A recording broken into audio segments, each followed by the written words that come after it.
Hello, everyone, and welcome to the Circle of the World podcast, where we discuss Joe Abercrombie's First Law series. I am one of your hosts, Lord Chamberlain Jeffrey, and here are my co-hosts, Archlector George, and Harrison, the Adeptus Historical. This is a special episode, as it marks our 1-year anniversary from when we published our very first episode. So, we're going to talk about what we have planned for the future, the current fighter bracket that's on the subreddit, and of course, the apparent latest news of a First Law movie. Bum, bum, bum! Let's get started. As usual, got to thank you all for your support, especially now considering this episode, this special episode, for all your support, hanging in there with us, being loyal listeners, and just reminding you all, if you haven't already, for God's sake, follow us on social media. Just do it. Don't let your dreams be dreams. And a very special thank you to all those guys. You know who you are, that have been following us right from the beginning and supporting us through this. It's been fantastic, hasn't it, guys? It's been great. It really has been. Yep. It's kind of crazy. I mean, we all hope that we would actually get to continue to do this, and we all hope that we'd continue to get along, and we have. And I think we're all kind of surprised and not surprised at the same time that it's still going. Surprised, not surprised. I like that. Happy but not happy. It's a love-hate relationship. Content but miserable. The usual. Yeah, no, we've done loads over this last year, haven't we? Think about it, right? I've been going through our stats that we found, and I'm quite happy to share this with the audience as well. So, only one of the platforms that we're on actually gives us statistics on how many minutes have been listened to, rather than just like individual listens. Mm-hmm. So I went through the maths and kind of did a guesstimate on how extrapolated the data and all that shit, fancy shit. Ooh. So in total, we've got about 400,000 minutes listened. Holy shit! Really? That sounds like a lot of minutes. That's a lot of minutes. You guys have been listening to our voices that much?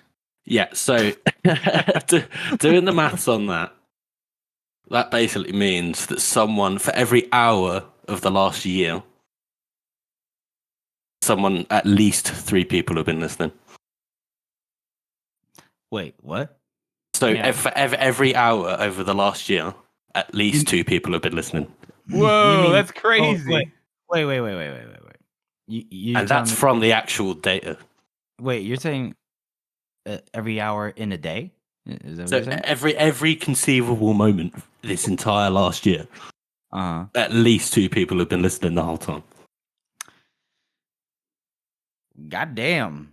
Which is more than I could have ever conceived. So thank you so much, guys. Yeah, that's really cool. It's really nice to know that we've said it before, we'd be doing this probably even if we didn't have as many people listening, but it really does make a difference whenever you know that people like what you have to say, or at least they find it entertaining. Yeah, if maybe they don't agree, but Oh, okay. Wow. Thank you for the stats. That's a lot of minutes. That's a lot of minutes. God damn. I'm still kind of reeling from that. Jesus. That's a lot. All right. All right. So I thought I'd share that live so that I get your honest reactions there. Yeah.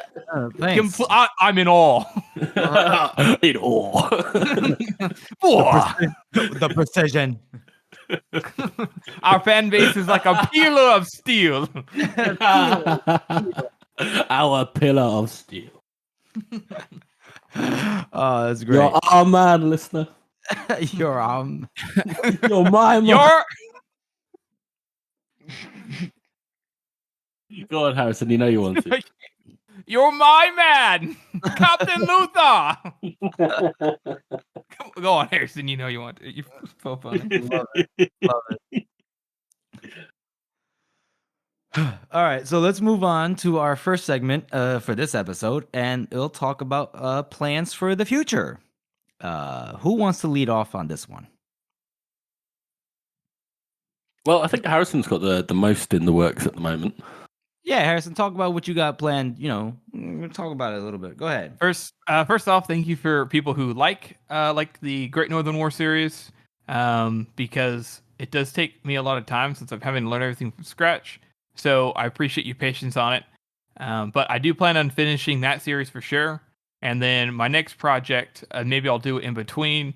It's going to be a complete timeline for the First Law, which is going to be a large project. But also, thankfully, the First Law isn't like extremely dense in history, and some of it's not even like you don't even know if it's actually fact. So it shouldn't be that bad, I don't think. So that's my next project after that. And then I really I want us all to probably try to cover, if this movie thing is working out. Even if not, I think we should cover more of the news side, things happening inside the community a bit more. We kind of mention some things every now and then, and obviously it's been a little bit slower since Wisdom of Crowds died down. But I think that would be a good way to help people who are just listening to the podcast to kind of know what else is going on. I think that'd be a fun thing to add to our segments or our YouTube channel. Okay, nice. I like that, Harrison. I like that. George? Well, as you know, Jeff, I'm not very good when it comes to keeping up with the website. Yeah. So, over the next month or two, I am going to be working on making that more mobile friendly, because I've heard from a few people that several of the pages simply do not work on phones. So, yeah, I'm going to be sorting that. And again, like Harrison, it takes a long time because I am learning this all from scratch. Like, I knew nothing about web development or anything like that this time last year. And this was basically the option, wasn't it? We basically pay a social media guy to make us a website for like $200, $300, or I just do it myself. And we're all stingy, aren't we, fellas? So, yeah, for the time being. We'll call it the website. We'll act like Baez at the end of Last Argument Kings. We're going to build it up better than ever before. The Lord's Round will be twice as big.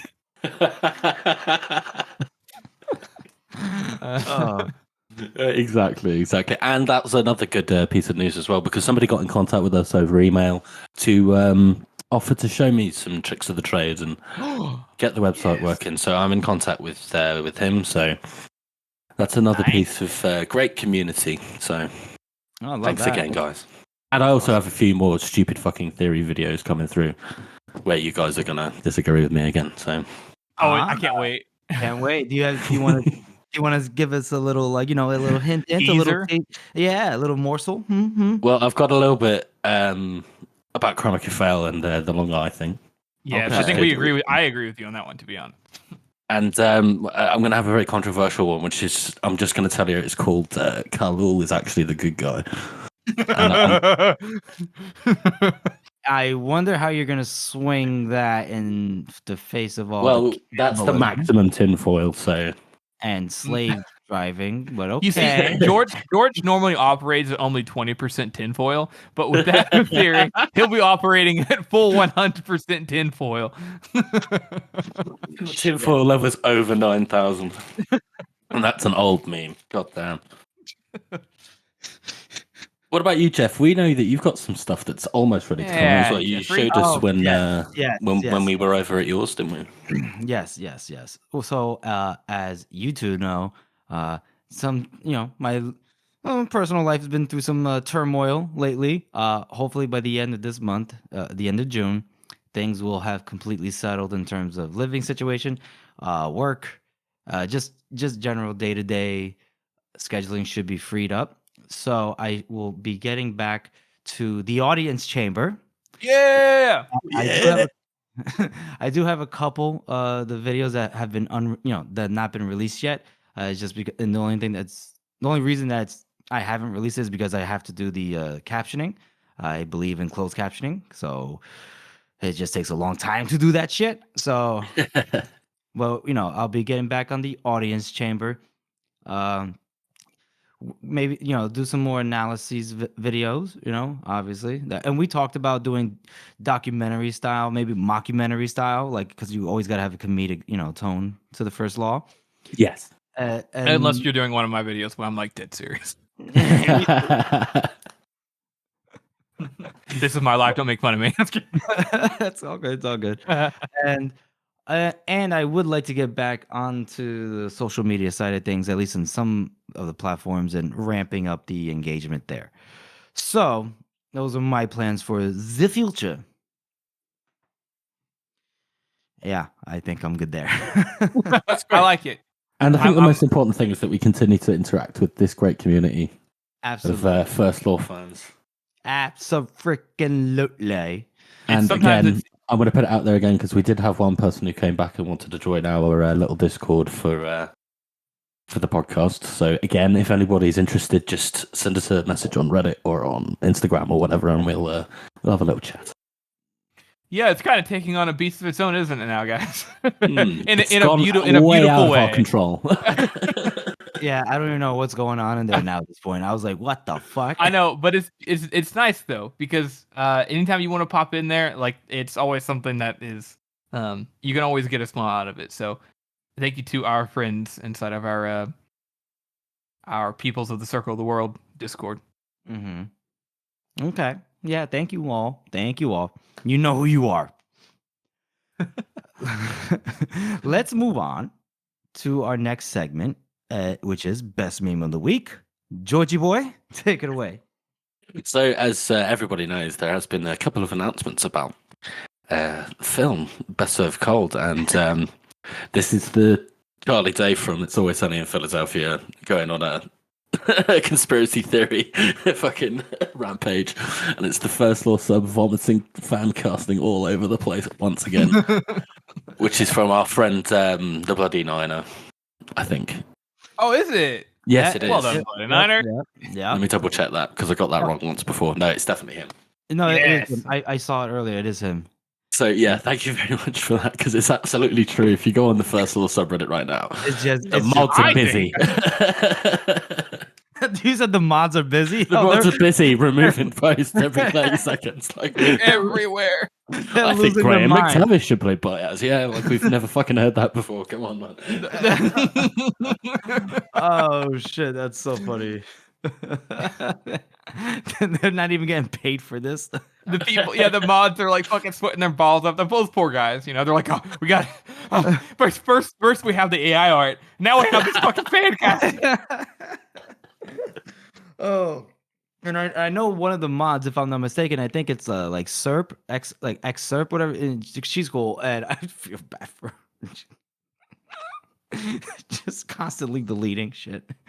Oh, keep up the good work, the valiant crew of First Law moderators on the subreddit, And House of the Meme Maker, of course. and House of the Meme Yes. Maker, of course. We can't forget Lest them. we forget. All right, so let's move on to our next segment in this one, and we'll call it our community interaction segment, but we're talking about the fighter bracket, right, Harrison? Yeah, we're talking about the fighter bracket. Okay. Do Yeah. you want to send me? Can you send me a link to that again? Just so I can I'll have it see up if I here. can find the original. Real cool. Did it get updated or no? It's been So going one for day. yeah, it does seem like that. It does. Oh.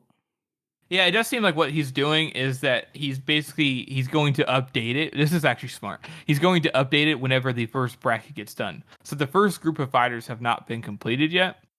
But I wanted to talk about some of the winners and the losers so far Okay. as we go through. Okay. Where is the original thread? Oh, that's cool. Sorry, I gotta go back to his username and then go to his original post. We can cut this out if you need. Sure. You guys, okay, point Harrison.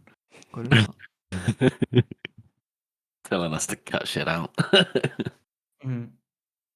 You think you tell me what to do? Oh, while you're finding the thing, my food's here. Hold on. Okay. Good time. George, how's your week been, man? Stressful. Oh, I'm sorry to hear that. My it job work? shits. I fucking hate it. Oh. Yeah, it's May I just been ask fucking. why? It's been people. This new place, like, there's only one of the people left from the old crew that I used to work with, and the rest of them are all fucking childish pricks, and I don't really like them very much. So it's not a good environment for me right now. Sorry, man. You should Yeah, it's fine. just beat them up. Put them in their place. Yeah, I'm trying. Are you? What is it? You have to like people at my work. I have to be the aggressor, or I have to give them no room at all, and it's really exhausting because of that. Is that what yours is like, or is it just like annoying? They're just annoying. They're just childish, and they do shit that people used to do back in like school, and they think it's funny, and it's like it's not funny. It's you're just a cunt. You know what I mean? You know what? Yeah. Like there's a guy, and he's a year older than me. Still lives with his parents. It's basically just lazes around all fucking day. Does minimal work that you can teach a monkey to do, and he just sits there and he like throws screws and shit at me when I'm working, and I'm like, "Are you like 5 years old? Did somebody drop you on your head when you were a child? Like, are you actually retarded? Just understand why you like this?" Yeah, that's pretty stupid. That is definitely childish. I don't know why. I even said to him at this one point, it's like, you're only in this job because the boss likes you and he thinks you're funny. You're basically a clown. Ouch. Which is in diplomatic style, probably not the best thing I could have said. I probably should have just kept my mouth shut, but you know. I know what you're saying. Well, you reach your breaking point, right? Like, there's a guy at work who accuses me of who are you nepotism. calling retarded? Some Harrison. Fucker at work. Oh, damn. It's just a fucking dude at work that I fucking hate. Oh, okay. I was like, damn, who's pissed off George? I just walked away. There's a guy at my work who he always accuses me of nepotism since my father-in-law is the boss, and he will just go full on blown like, oh, it's in blah blah blah blah blah blah. And it'll just go on and on. So this time I set it up for him. I said, oh man, my powers of nepotism aren't working. If only I could just make more money by using my powers of nepotism. He was like, was he tight? Yeah, he was he was pretty tight. So he's like, hey, is there any way I can is there anybody who's available in your family for me to get with? That way I can start making real money too. And I said, I don't think anybody in my family wants to marry down. Damn. You boys are coming with the heat today. Good lord. That's brilliant. That's fucking rude, man. What a dude. What a dude. So listen, I'm going to be eating. I will mute until you guys prompt me to talk, okay? Sure. Yeah, no worries. I'll just kind of go down it and talk about what. So tell us who the winners are. Before I start eating, let me click.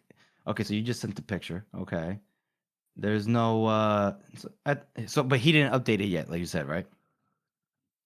He hasn't updated the full thing. No, that's just the original one. That way you can see kind of what's going down. Okay. So the bracket, the fighters bracket. Here are the rules for those who don't know. I'm sure many of you have already looked at the rules and you're like, oh, please don't say them. I already read through them. But there are 6 rules. Fighters will fight at their respective prime. Fighters don't have preparation time. Fighters will fight on even terrain without obstacles. Fighters will start within 5 meters or 16 feet apart from each other. Fighters can fight with all weapons they use in their books, at the same time. I would assume not. They get to pick their weapon, maybe. Fighters fight until death. That's that. And let's see, one more thing here.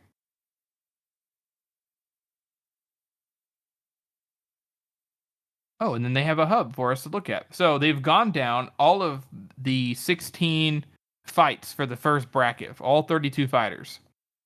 So we're going to kind of just run through them and see where it's at. So Colin West versus Stour Nightfall, we all voted, well, not all, but we talked about Stour this time. But I think people are going to say Colin. Let's go to it and find out. People have spoken. Oh, well done. It was a close one, but Stour Nightfall. We agree as the Circle of the Word podcast. So Stour Nightfall's won that first fight. That's right. Yeah. Ganmark versus Giselle. It's going to be Ganmark, hopefully. Yeah, it's got to be Ganmark, right? It is Ganmark. Giselle won 77 votes out of that, though. That's wild. That is wild. Orso versus Glockta. Oh, go ahead. Jeff? I was gonna say, did they think Giselle's prime included Baez? What the fuck? Like naturally answers. I mean, Giselle actually said, like, even Glockter says he's got a lot of potential and that he's actually a good swordsman. He just isn't as good as he thinks he is. Yeah. Orso I always or saw it Sandman. as Giselle's like a competent fighter, but he doesn't have like fighting sense. He doesn't understand like how the mechanics of it all works. Hence, how somebody sneaks up on him and bashes him over the head. Right, he's not a practical fighter. He just is Exactly. trained, and he's got some natural skill, but he's not practical. Sand and Glockter won that one pretty decisively between Orso and Glockter. Scale versus Three Trees. I imagine Three Trees wins pretty definitely with here as well.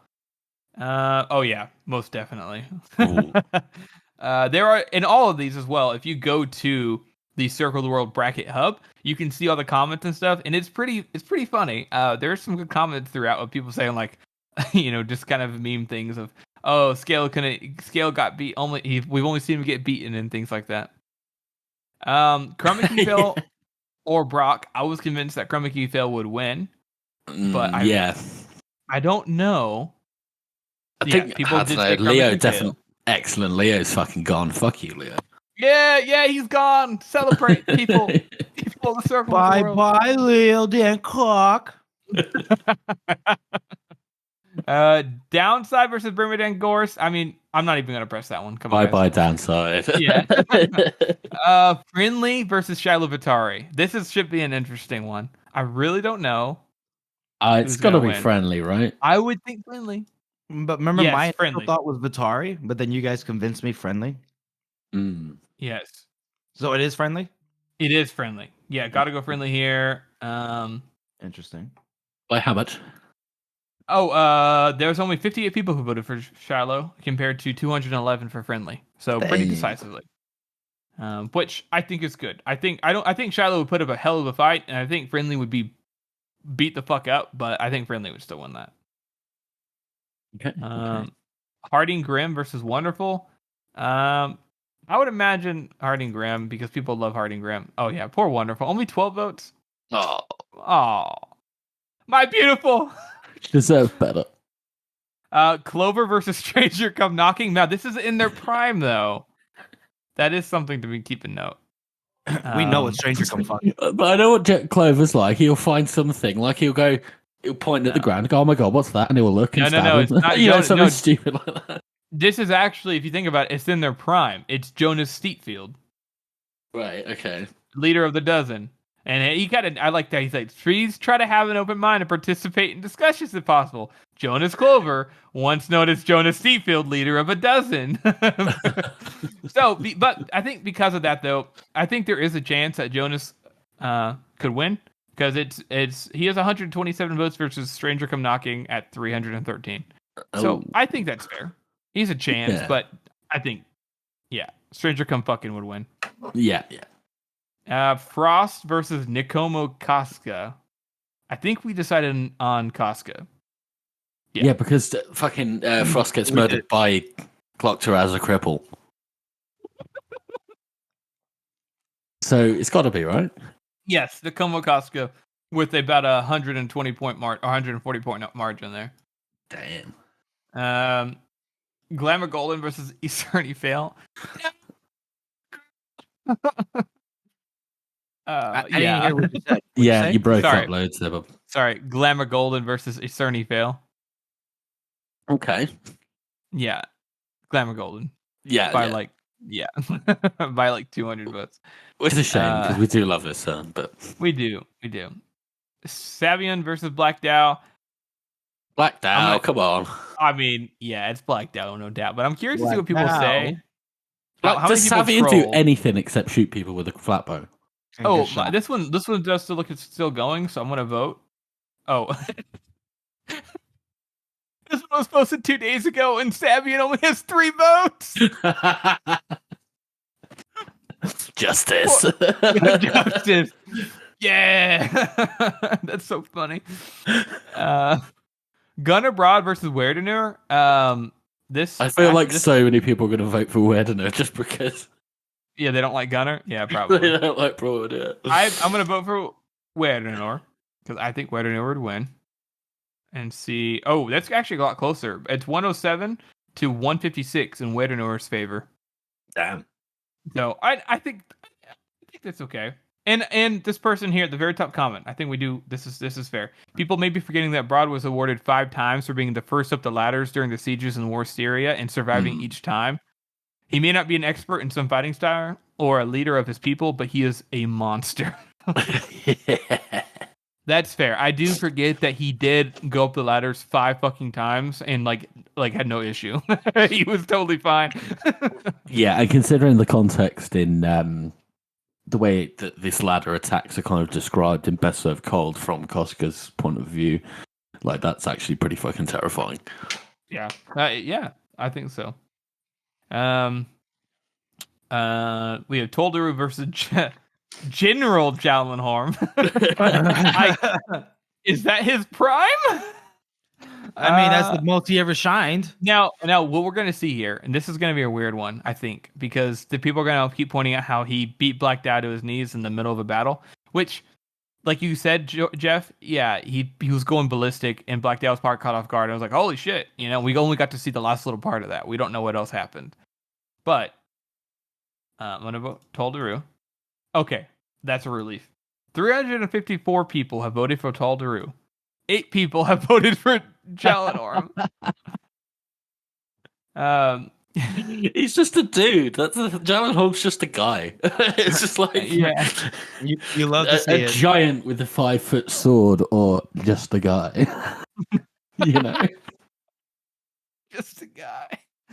Dogman versus Cold Shivers. We know how much the community loves Cold Shivers in a fight or otherwise. There's no doubt in my mind that they're going to say Cold Shivers. Oh yeah. Yeah. Poor Dogman. Only 11. God damn. And finally, the most probably heated one, just due to the nature of these two characters and how they are in the world. I have a feeling that it's Weir and Ably versus Monza, and I have a feeling that people are going to vote for Weirin extremely, and I feel like Monza should get a few more votes, but probably not. It's going to be at least 4-1, I reckon. Yeah, it's going to be Weir and Ably. Oh yeah, 355 of Weir and Ably to Monza's 20. Monza in her down. I will say the thing about this is that Monza in her prime is possibly one of the best swordsmen in the Circle of the World, but in terms of swordsmanship, because everyone is like, oh my god, she was a master. She's like, oh my god, I was so good. And then Costco's like, yeah, she was pretty fucking fire. But we don't have any feats, so it's kind of difficult to tell. Yeah, I don't know about her being like one of the best swordsmen, but obviously general, yeah. Yeah. But I don't know about swordsman. I don't remember. Yeah, but we only know that she used to be Koska. That's pretty much the only thing we know about. That's true. That's true. And don't forget, she was beating Costco when Costco was like on the downward path ranking and everything. Oh yeah, he was off his prime, but she and definitely. It doesn't help that Wearing a Bly is a cartoon character. Yeah, Wearing a Bly is a cartoon. That's so true. It's like they're not even in the same universe, Monza's like this person who's worked her way up, and she's good with the sword, but you never know what's going to happen in a fight. Wearing a Bly's like, I make the cheese trap. I swing a sword. I go vroom vroom. I don't wear shirts. Shirts are for pussies. Like, what the fuck? Exactly. But I think that's totally fair. Weirin would definitely win a fight. Yeah. So I think, judging by, so this was 7 days ago. So let me check real quick here. I like the way they're doing this, but also because of the nature of Reddit, it's sometimes hard to tell where everything is at. It looks like he posted a whole bunch of them all at the same time. Mm-hmm. So, oh yeah, he posted them staggered. That's so interesting. I'm not sure how he posted this, but I like what he's doing here. So if you guys are interested in seeing the bracket and seeing it progress, I'm pretty sure by next week they'll have the winners, and I've already started the next group. So we'll cover who we think is going to win, and then we'll see who people think is going to win. And this time was pretty easy. It seems like everybody pretty much agreed. So, do we want to thank talk you. about who we think is going to win the next round? We can, or we can save it for next time. Okay. I reckon it'll work out better that way. If we do it that way. Okay. Okay, Jeffrey, back to you. What? Are we doing a character spot? Now, fuck that shit. No. No. The character spot is Jeffrey. Yay. Yay! He's so thrilled. Excuse me. Sorry. Oh boy. Yay! Alrighty.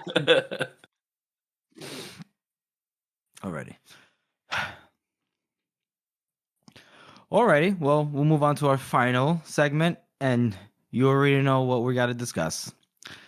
Apparently, the news has come out that Joe Abercrombie is working with Tim Miller, who I guess is best known for directing the first Deadpool movie, or maybe the first two, both of them, or just the first one, to bring to film Best Served Cold, with Rebecca Ferguson in the lead as Manscaro Mercato.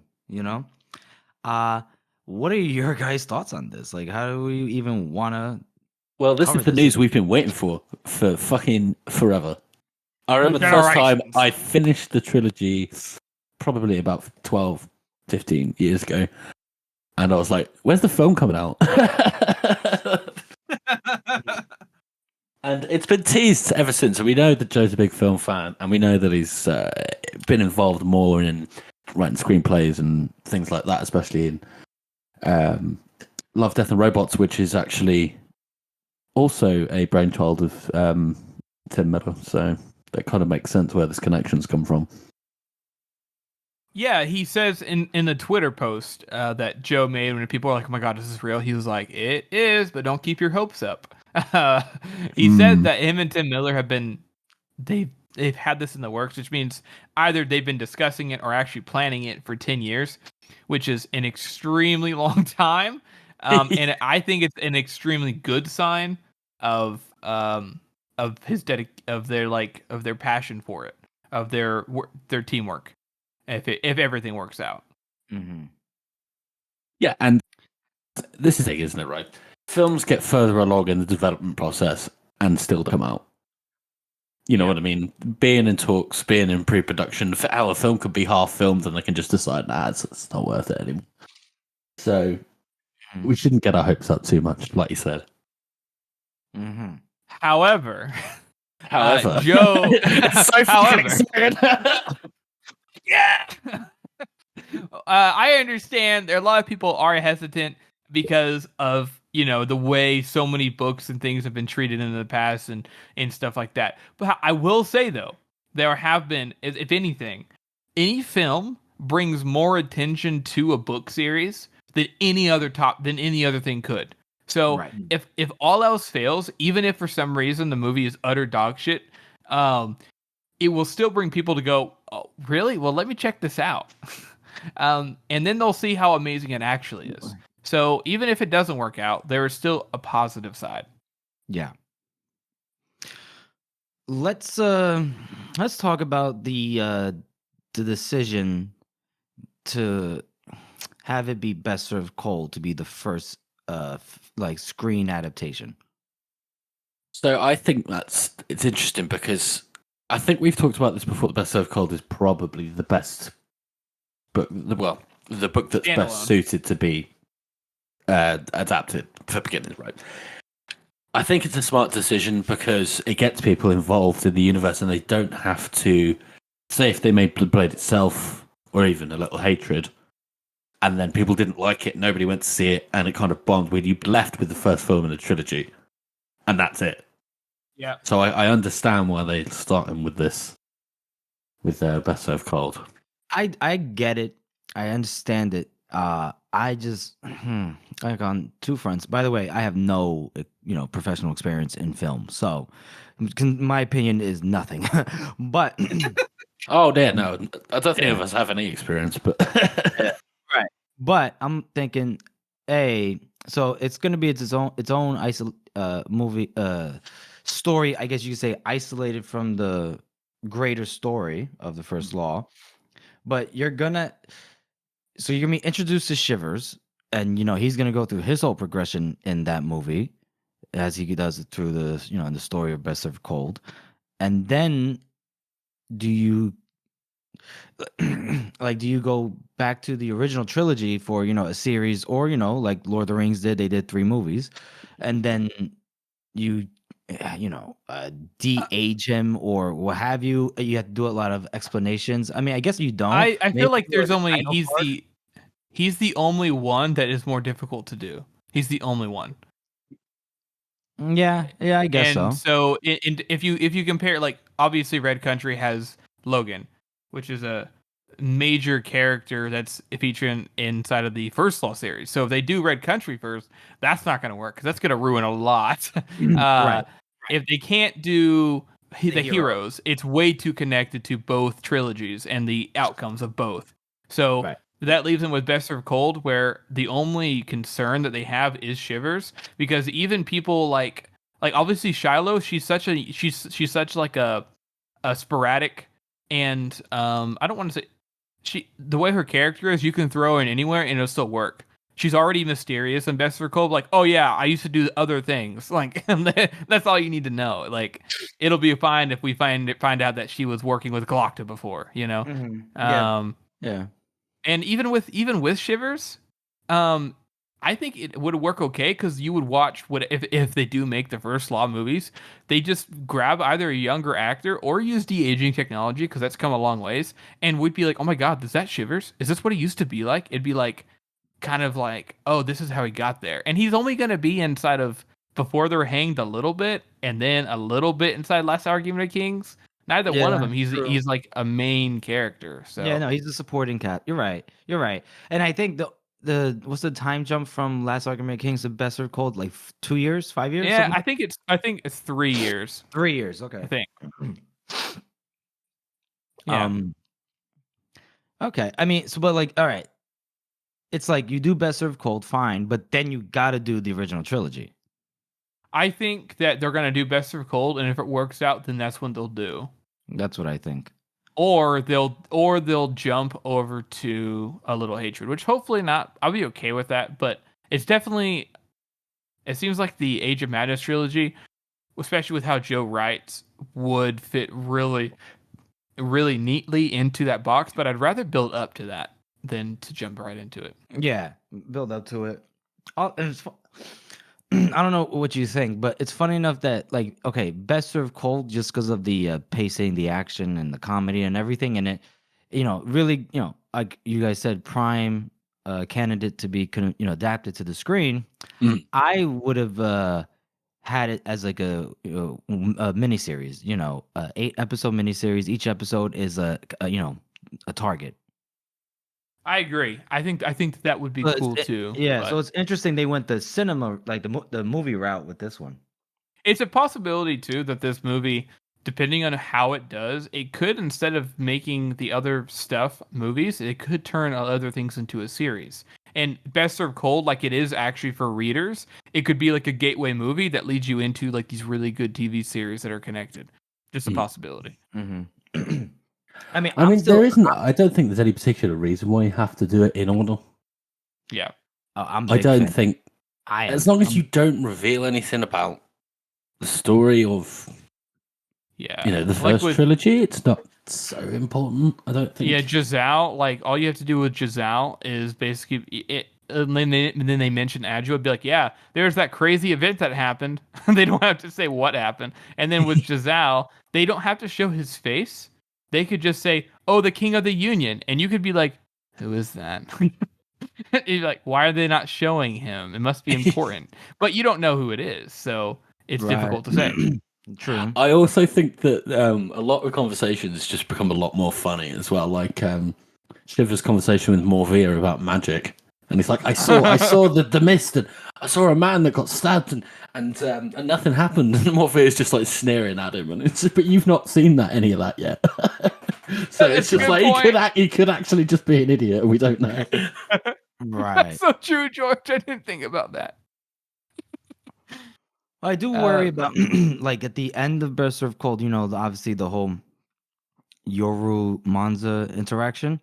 That's going to be a reveal that Baez is, Not the necessarily. villain. They never The villain. mentioned Baez. They don't Oh, have to I even guess. mention. He doesn't have to. They can just cut some parts out where he says "my master," and he can just be like this mysterious guy. And then whenever we see him again, we're like, oh, "Is that the same guy?" You're like, "Who threatened Monza?" And you're like, the audience is like, that's kind of weird. What is he doing here? Is this before?" Like they're like, "What is going on?" They don't have to say who he represents. He can just say, "Oh, I represent a group of people who might be like an Avengers Endgame scene, like an after credit scene." Mm-hmm. Oh God, no, not after credits scene. I'm just fucking around, but they don't We're have to going on a team mention. together. They don't have to. But it actually kind of would be funny to see that play out. It'd be like, I'm putting together a team, and then Mons is like, "No, fuck you, bitch," and he's like, "Oh," and then just that's the end of it. Yeah. Uh,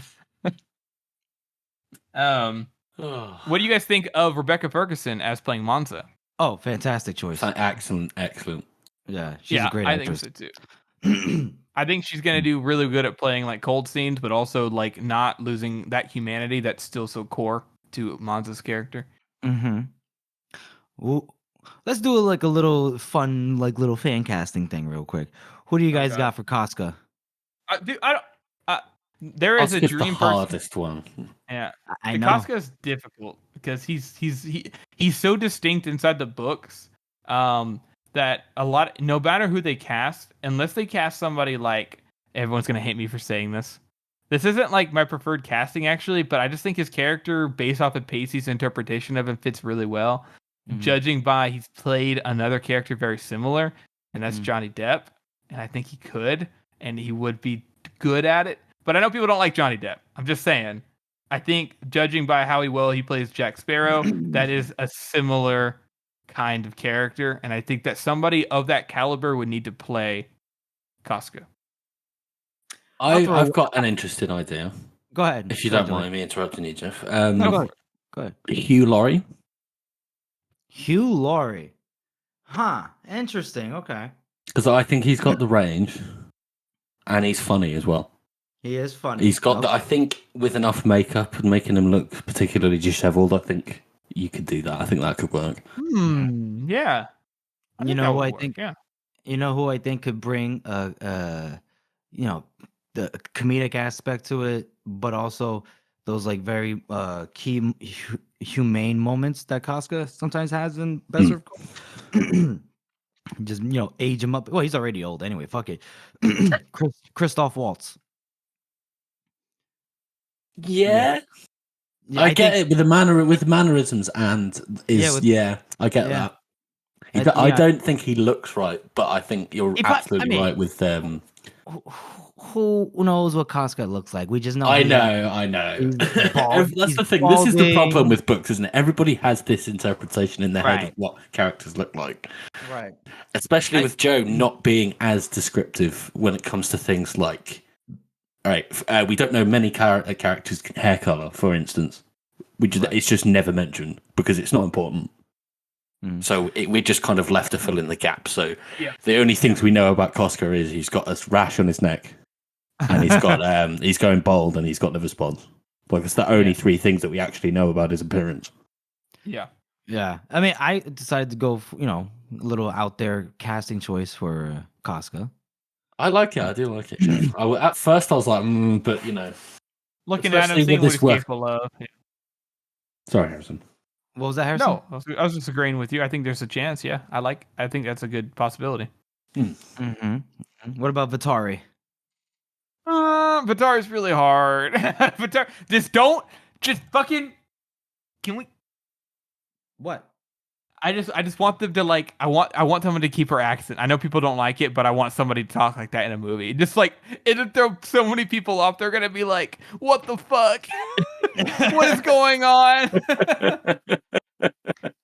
And I do want her to have red hair too, because that is one of the things, few characters that are like, she has red hair. It's like so blatantly.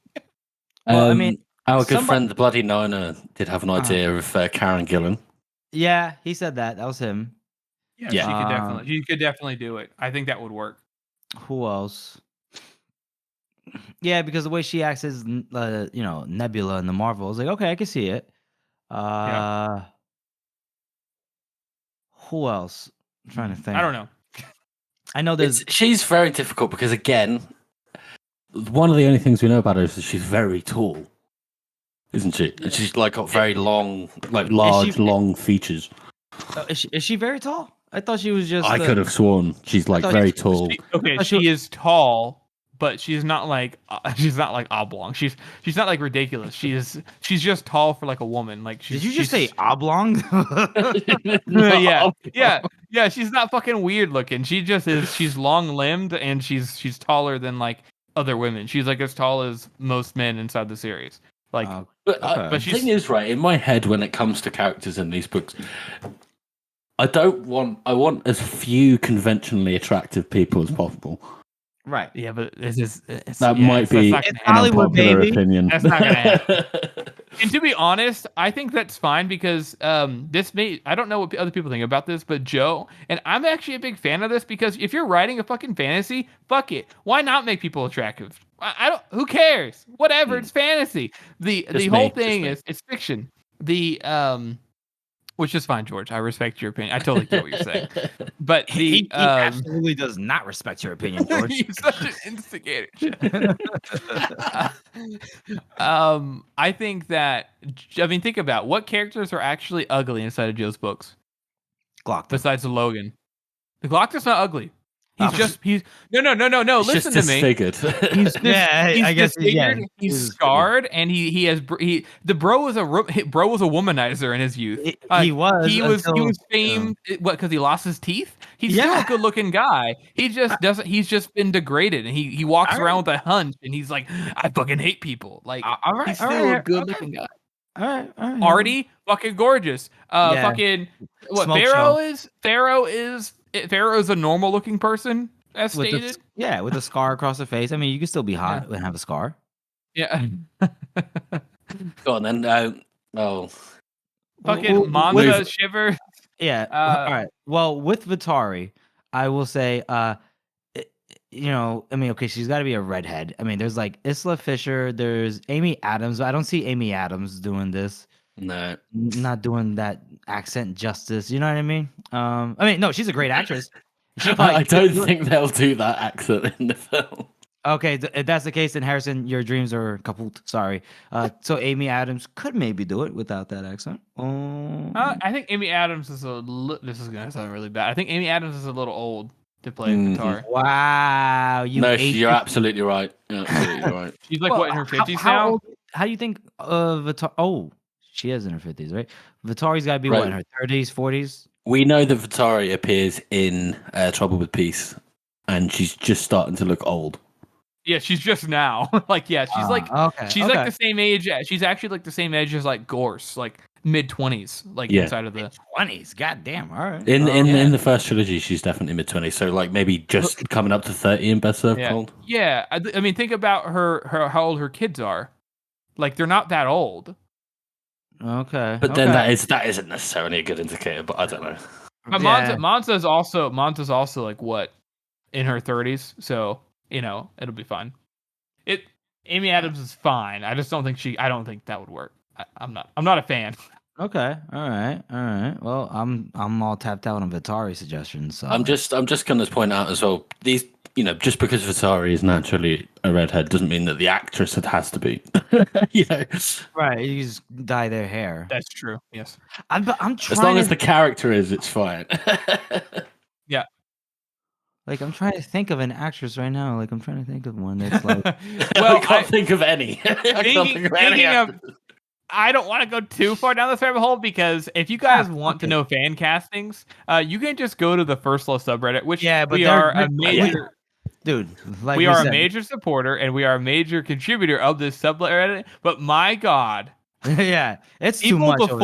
Before this announcement even came out, people were already every single fucking week was like fan casting, and then to the point that the mod said we're just gonna make a mega thread. Okay, we get it. You guys want a movie, so we're gonna make a mega thread. As soon as that announcement was made, somebody instantly made a post and was like, "We're gonna help Joe cast." No, you're not. Joe may read the subreddit, but there's no way Joe's looking at. Oh my god, I never thought of that person. Like, I would have never guessed. No, I hear you. But I mean, listen, we're not gonna get involved with the fan casting on the subreddit, but we can have a little fun with it on our episode. Shivers, hit me. I don't know. I'm really bad at fan castings. Terrible. Apparently, you are. I haven't mentioned any suggestions because I'm not. Don't really know much. I actually He's prefer tall. to do bad fan casts. He's tall, right? Charlie Hunnam.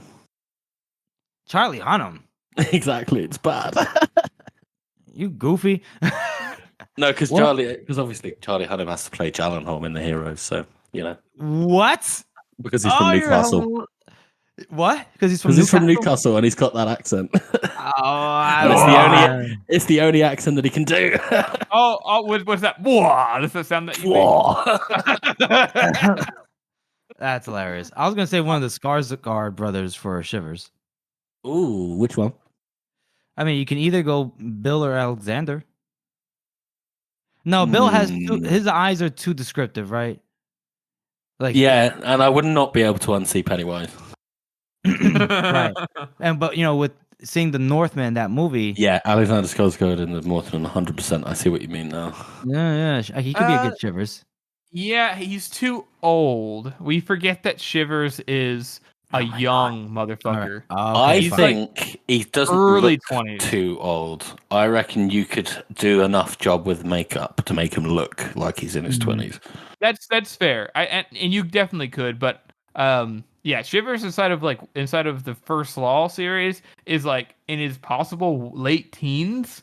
And because they're all like, man, you didn't hit puberty yet last time we saw you.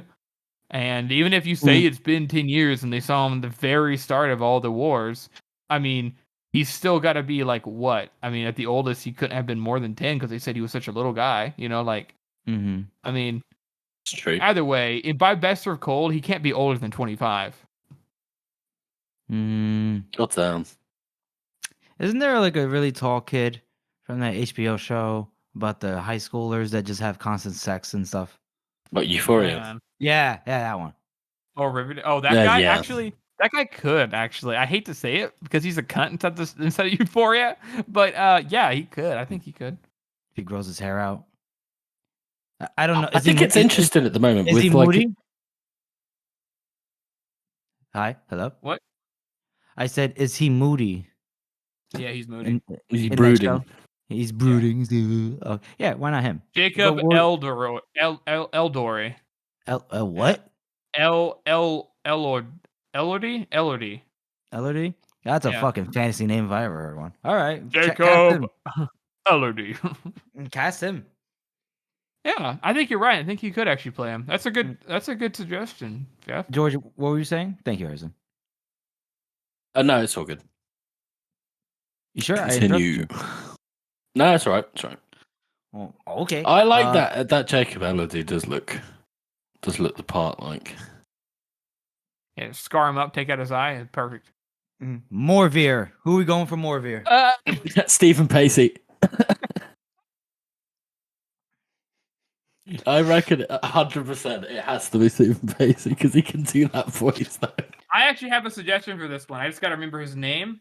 What is he in? 1 second. Hold, please. I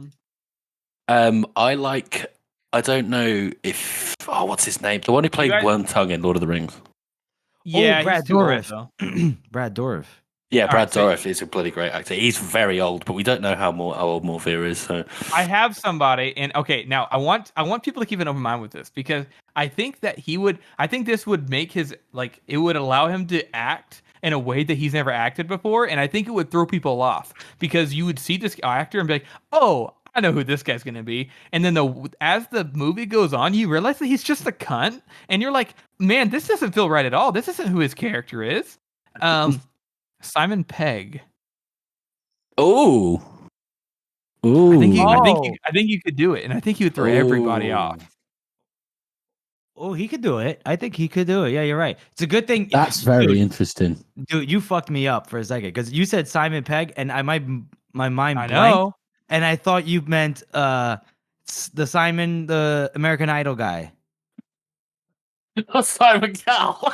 Cow. That's his name. Cow. And I was like, in my head, I was like, wait. Everyone thinks he's a dick. I don't understand. I don't get it. I'm sorry, Dave. You're just not for us. You're going home. It's a no for me. Fuck Simon Cowell. It's a no from me. Simon Pegg. I like it. I like that idea, Harrison. I'd not thought of that, but that works so well. Oh, Thanks, my God. guys. I think it'd be cool. What do you guys think about like somebody like Rogan? Henry Cavill? It would be so cool. That would be so Can you fucking imagine? hilarious. Having Henry Cavill in a throwaway role where he just like kind of dies unceremoniously. It's fantastic. So fucking hilarious. Because nobody would see it coming as well. They could put him on all the posters and shit, and then he just like is in it for like 20 minutes and dies. Yeah, the trailer's like, I am Duke Rogan. And then like all the people who watch the movie are like, oh yeah, you okay. Okay, Henry's into some chamber pots. We see, or he doesn't like the chamber pots actually. Also, he would make that whole scene like almost not gross, just because he's so like up there in attractiveness that if Henry Cavill says it's a shame to waste it, you'd be like, oh yes sir, you're right, good point. I'm sorry. You're onto something there. I have a bit of a joke casting. All right, for Friendly, because we know Friendly, he's like kind of short and squat, right? A little bit. Oh, Yeah. God. Don't. Danny DeVito. I knew it. You fucking say that, you fucking bastard. Danny DeVito. So anyway, my dice and I started blasting. So fucking stupid. No, in all seriousness, let me think about Friendly. Friendly is gonna take a unique, Friendly is very difficult. No, Bloody Niner had a great suggestion. I think he would be perfect. Who? Have you guys seen The Expanse? No. Yes, the one who plays Amos. Yes, Amos Expanse. Sure. Yeah. He's played in other roles of similar thing. Amos actor. Wes Chatham. I think he could fucking kill that. Don't know who that is, so I know you don't, but I'm trying to think of actors that I know. Do you know what I mean? yeah.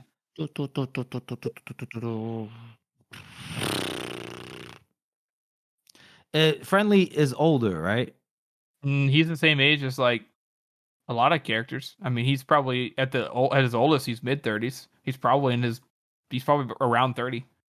Really? Yeah, he's never stated to be. Oh, he's a middle-aged man. Yeah. Like, I guess I don't know because we know he's out of prison, right? Uh-huh. How long do you think a sentence for several murders is? No. He gives us a timeline. I calculated this once because he was like what? He was 10 or something like that. No, he was younger than that. He was 5 or something whenever he killed his first victim or something, and then he went to prison. And it was something ridiculous. He got done for stealing the first time, didn't he? Yeah, stealing, and then he went to prison, and then he got out, and then he went back to prison. But he gave numbers. Obviously, it's Friendly. I can't remember. Anyways, I realized that Friendly was in possibly. I think I even calculated he was in his late 20s because he is. I mean, you have to think he's slow. I mean, the way his brain works, if you think, oh man, he's got to be older, he's probably not. I mean, his brain is working the same way it did when he was younger. I've just thought of something that would be absolutely hilarious, but could you imagine a young Jonah Hill? That's Friendly? Yeah. No, I can't. You might as well make it Michael Cera. I don't know. I reckon with a shaved head, it could look like menacing enough. What about Day?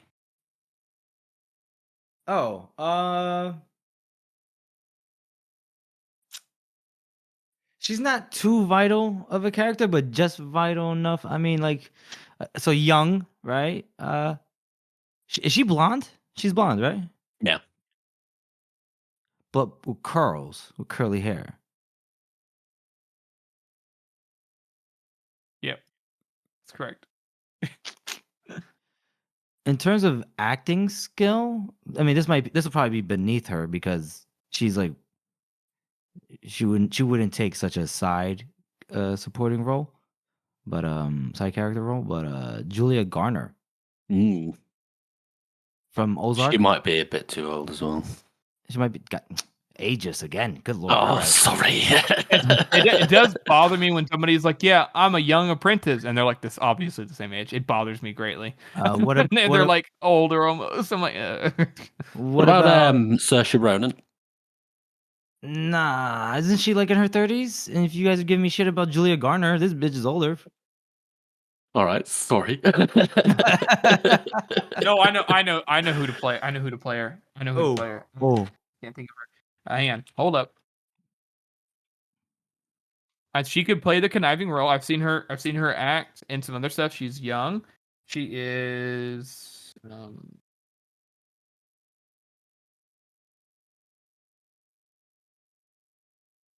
Hold up.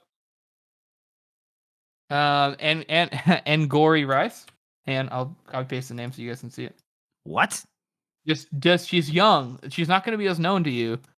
Angori Rice. Who the fuck? Listen, she was in Spider-Man. Oh, yeah, She's I know young. her. Yeah. She can play like, oh, I'm just a cute little girl. Haha, I'm attractive and pretty. And then she can also be like, I fucking hate this old motherfucker. I can't wait to kill him. She could totally play that. Yeah, she could do it.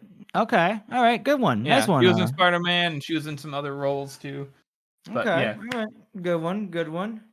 Who are we missing? I feel like we're missing somebody. Ishri. Ishri. Ooh.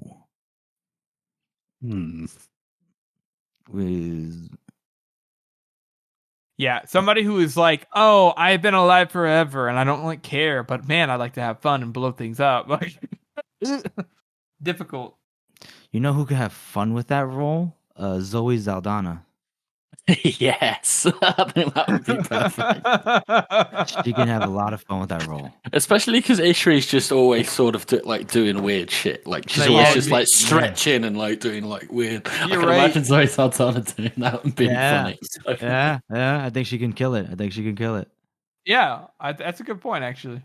Everyone would be like, it definitely. This is one of those ones too that you wouldn't expect her in that role. You see Zoe Saldana and you're like, who the fuck? Why is she in this movie? And then you see her act and you're like, oh, she's like having to actually act. Like, not that she doesn't other times, but she's having to play somebody. That's a weird dig. God damn. No, because she's having to play somebody completely different than what she's normally used to playing. Is what I mean. Oh, okay. Like somebody like Ishri is not like any of the other characters she's played. Very true. Very true. The only other person I can think of off the top of my head without us going on for absolute centuries is Orso. Yes. I think it's a very important. Yeah. Very. It needs to be a big name, honestly. But I'm trying to think off the top of my head. He needs to be somebody. Jeff he can be somebody Goldblum. older too. Jeff Goldblum? That's hilarious.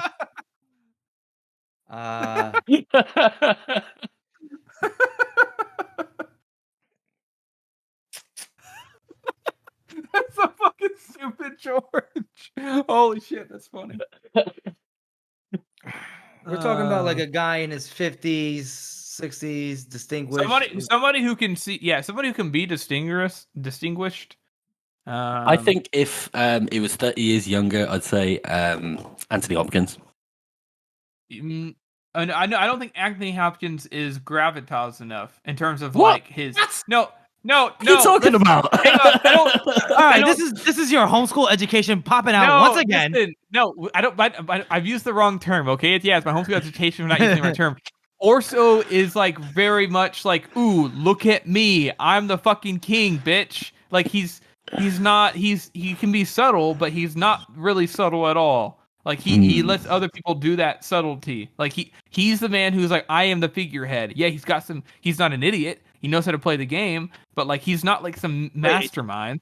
You're saying that he's very vain? Is that what you're trying to say? Yes, Orso is super vain. Yeah, I mean, any actor can pull off vanity. Yeah, it's like a requirement, isn't it? Yeah, it kind of is. I mean, I agree. 30 years younger, Anthony Hopkins probably could have done it. But honestly, he doesn't have the right look. Okay, here's my suggestion. Yeah, and it's maybe because I'm an absolute major fan of him, but he's a big enough name that it'd bring attention. Also, it would throw people off because you'd be like, "Ooh, look at this guy. He's always plays a nice guy," and he'd allow him to act his fucking ass off. Brendan Fraser, he's the right age. He's the right age. He's got the acting chops to do it. He gets to play a role where he gets to take center stage, but he also is. I feel like he's got that characteristic where it almost seems like he's missing something. Like he knows how to act like he's missing like a part of himself, which Orso definitely is. Brilliant. That's absolutely brilliant. That's a good one. That's a good one. Brendan Fraser. I want my boy to have a career, renaissance. So. Oh, there's more. There's a couple more that I wanted to think about. Ganmark.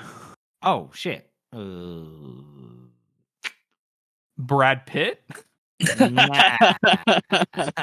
Just for a joke. Just for a joke. That would be hilarious if they just like put him in for a second.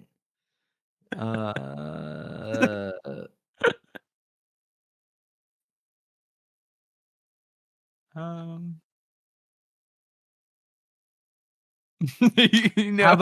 about Idris Elba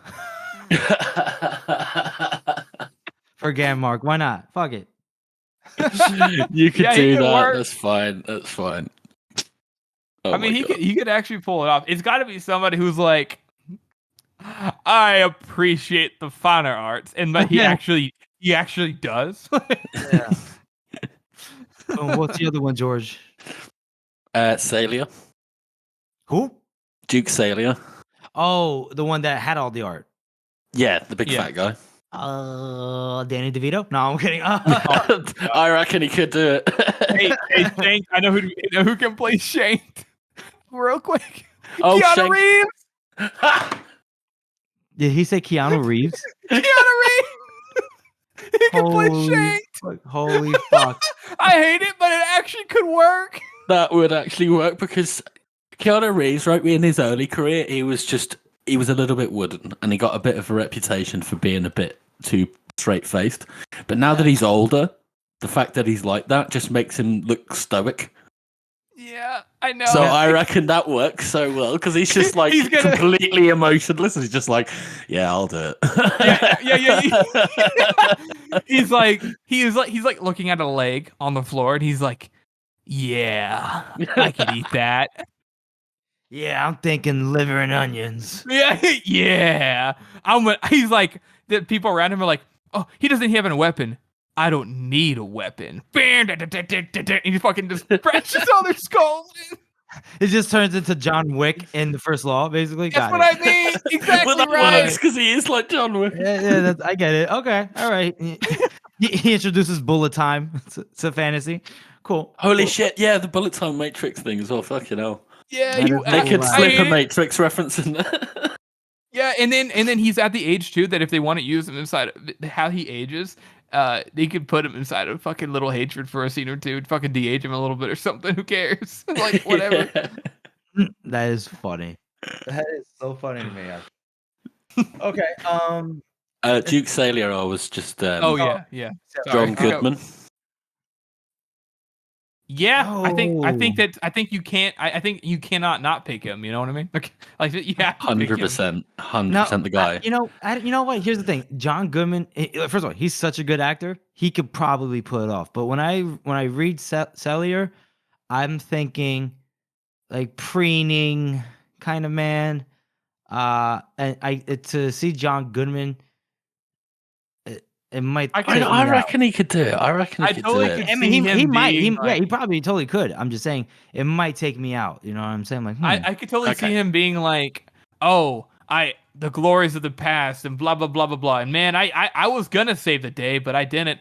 I made a mistake. Like he just gets like Duke Salia. okay, All Duke Salia gets to do his whole scenes is just act his ass off and sell you on the fact that yeah, he's kind of a loser, kind of a failure. He's a fat ass, but at the same time, like he's still got like this pride in him, and he still goes down with the fight, and you're like, okay, yeah, let's go. I think you're right. I think John Goodman can pull it off. He could. Okay. All right. I mean, look, again, he's a great actor. I know what you're saying. John Goodman's a very more like a I am saying things importantly, kind of actor. Yeah, and even though John Goodman is obviously like overweight, he still has like there's like a brawniness to him. Yeah. Whereas with Salier, right? Salia? Salier. Yeah. Salier. I read like a softness to his character. Yeah. Okay. Yeah, that's true. That's a good point. But John Goodman also is getting up there, and he's not actually overweight anymore, probably because of his age. So. Oh, really? Okay. So, is there a backup? Do I have a backup for him? Oh my God, I just thought of this. This is totally random. You guys you should play Brother Longfoot. Who? Aziz Anas Ansari. Oh my God. But he has to do it with an American accent. Are you guys there? Oh, yeah. Oh, that's funny. Anyways, back to reality. I don't. Okay, it's so hard to say. There's a couple more things that I want to talk about when it comes to these films, and not necessarily like casting choices, but like how do we think this is going to go? Are we going to do like a Wes Anderson kind of style where every character just does the actor's accent? Or is it going to be like hyper focused with the world building and everything? Or it's interesting to see how this is going to play out. That is interesting. I have a feeling, judging by the kinds of characters that they're going to be playing, certain characters are going to have accents. Like, for example, Rebecca Ferguson is probably going to keep her English accent. The people of nobility, Rebecca because Ferguson's she's Swedish. Yeah, she's Swedish. Oh, I know, but inside like all the movies, they always. What I'm saying is, in all the movies, she mostly does an English accent. Yeah. She always does an English accent. That's what I mean. Oh, okay. And they'll probably let her keep her English accent. Like it just like, and they're the ones that she always does. She always does that accent. Okay. But like nobility, yeah. But like Shivers, they probably let him just do an American accent to distinguish the fact that he's from a different region. And then I think that's interesting, but I don't know. I reckon they're going to try and stick to Stephen Pacey's sort of interpretation, like no New World kind of accent. It's just European strictly. They could. We talked about this once. I'm getting real tired of this whole fucking monopoly that the Brits seem to have on fantasy accents. Well, let us Americans in on this, all right? Will you write a fucking book then? Maybe I will. I think you just got roasted. I think that in terms of world building, though, I think it's going to be minimal. With such a diverse, set of characters. Oh yeah, but they all have very similar accents. Oh, so diverse. I think in terms of the world building, I think they're going to do this thing where each scene that they have stuff going on, it's going to be there, and they're going to do really well at setting it up. But I don't think just like in the books, I don't think that they're going to. It's going to be something where they have to keep it for immersion. They have to make sure the environments and the way they dressed look fucking good, but they won't go into why those things are that way. Definitely not as much as they do in the books. Yeah, which is already a little.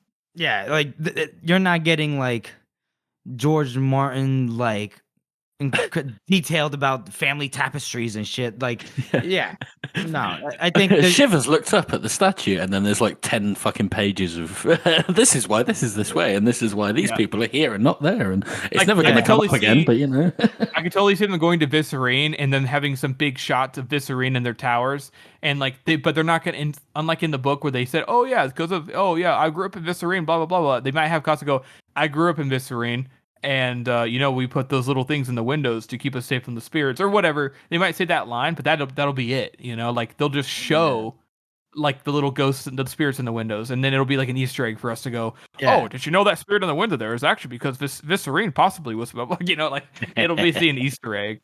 Yeah, I don't think. Yeah, the world building they're going to do just enough to, I guess you could say, keep the viewer immersed in the world. But it's going to be mostly about characterization and what's the whole through line is a revenge plot. That's so. Yeah.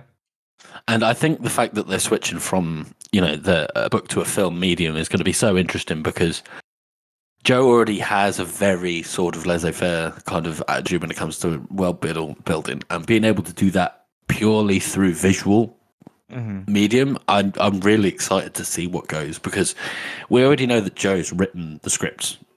Yep. Yeah. So just that fact alone is enough to give me some hope Yeah. that they won't botch it.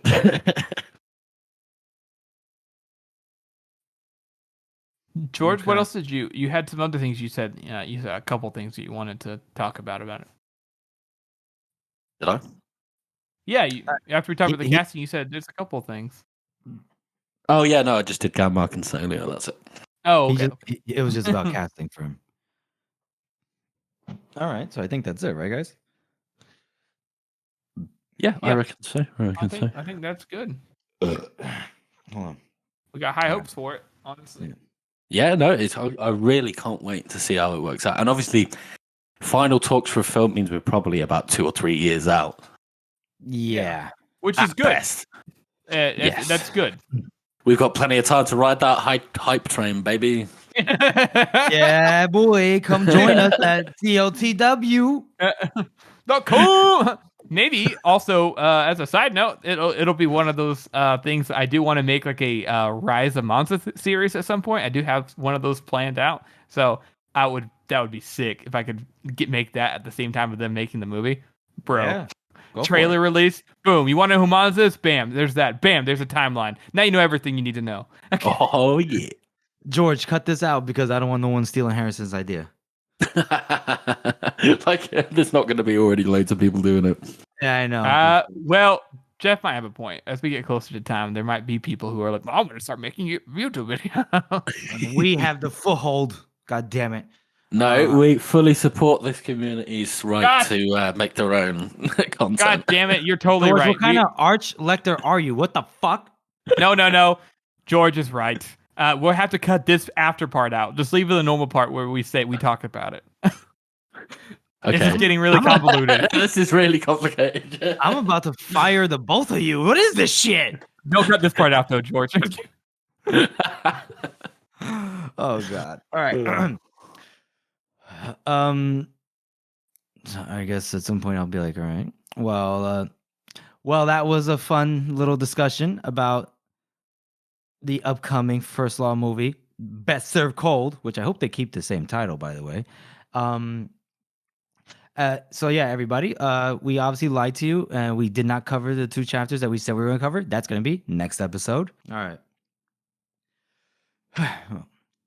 That's our show, everyone. We want to thank you all again for listening and supporting this podcast. As you all know, this is a passion project for the 3 of us, and your support really does mean a lot to us. Join us next week as we cover Fortunes of War and The Kingmaker again.